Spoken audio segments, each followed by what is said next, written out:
Bismillahirrahmanirrahim. Assalamualaikum warahmatullahi wabarakatuh. Alhamdulillahirrahmanirrahim. Puji syukur kepada Allah Subhanahu wa taala sehingga kita dapat bertutur sapa lewat dalam video singkat ini.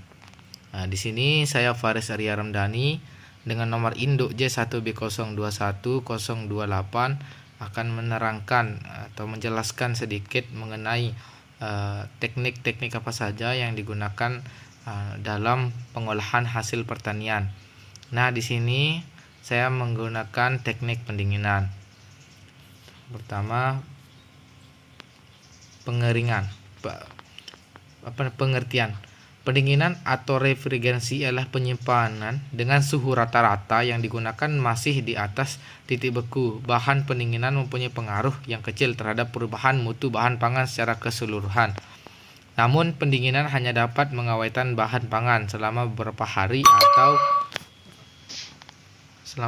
atau beberapa minggu, tergantung pada jenis bahan pangannya.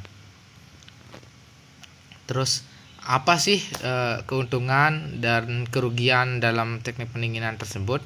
Yang pertama akan kita bahas mengenai keuntungan. Di sini keuntungan teknik pendinginan dapat menahan kecepatan reaksi kimia dan enzimatis.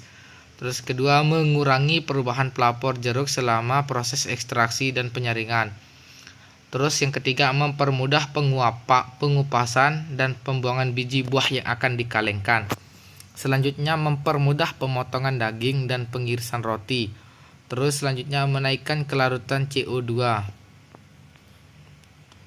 Terus tentang kerugian, terjadinya penurunan kandungan vitamin, berkurangnya kerenyahan dan kekerasan pada buah-buahan dan sayur-sayuran. Terus selanjutnya, perubahan warna merah daging, oksidasi lemak, pelunakan jaringan ikan, hilangnya flavor. Terus selanjutnya tentang perubahan apa saja sih perubahan yang terjadi selama proses pendinginan tersebut. Yang pertama tentu tentang tekstur.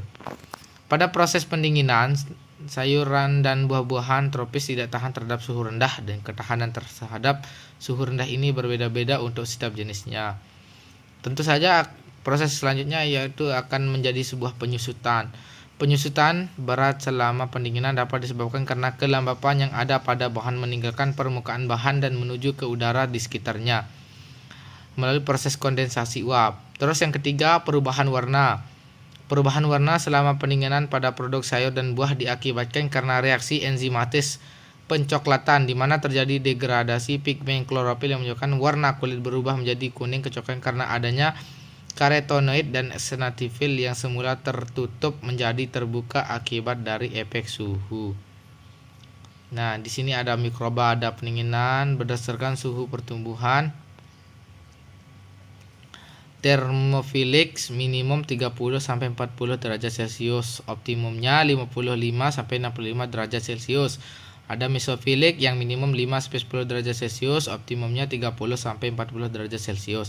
Psikotropik minimumnya 0 sampai 5 derajat Celcius dan optimumnya 20 sampai 30 derajat Celcius. Terus ada psikotropik minimum 0 sampai 5 derajat Celcius dan optimumnya 12 sampai 18 derajat Celcius. Di sini untuk teknik pendinginannya secara alami dan ada secara mekanis. Pendinginan alami menggunakan air dingin, es campur, ada es larutan dan lain-lain. Pada umumnya tinggi konsentrasi larutan garam akan semakin rendah titik bekunya. Terus selanjutnya secara mekanis. Pendinginan mekanis menggunakan masing-masing yang mengatur jenis siklus pergantian fase uap dan fase cair dari suatu zat pendingin. Refrigerant. Zat pendingin adalah suatu persenyawaan kimia yang mampu menjadi penerima dan pembawa panas. Di sini metode penggunaan untuk bahan pangan bisa digunakan air cooling, itu menggunakan suhu pendingin lebih dari 0 derajat Celcius dengan debit udara 180 meter segi per jam. Metode pendinginan air cooling dapat digolongkan menjadi room cooling dan air refresh cooling. Terus selanjutnya tentang metode pendinginan untuk bahan pangan, hydrocooling. Pada pendinginan hydrocooling, panas produk dipindahkan melalui media air. Terus selanjutnya tentang vacuum cooling. Pendinginan vakum adalah salah satu metode yang digunakan untuk pra pendinginan sayur berdaun.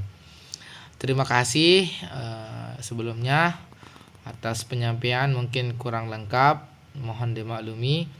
Sekian, wassalamualaikum warahmatullahi wabarakatuh.